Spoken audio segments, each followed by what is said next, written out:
autumn now, so you don't see that much birds this time, but you still see foxes and stoats and weasels, but you don't see them that often.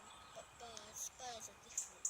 You can see blackbirds and the white worm lovers pecking the ground, and the crows and the rooks, but not like the blue tits and long-tailed tits and the small birds and the finches, because they're high up in the trees.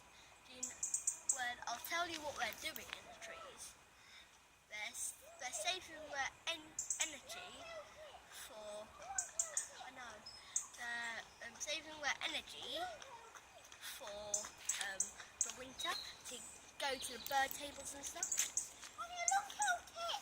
Let's see the long-tailed tit over there. They're topping about in the trees. It's called canopy, where they save their energy.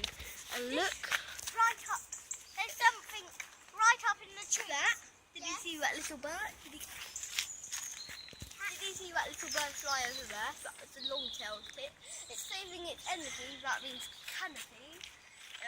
It's been flying around all year, so it's saving its energy for the food selecting in winter. Now all the baby chicks have grown up, so there's no need to mess about and feed them, so they can help themselves, like in a buffet. And birds are just different now, but the gulls are different. When you see the gulls are just making their journeys somewhere else where they might find food, but the smaller birds are higher in the trees. See you next time. I'll tell you more.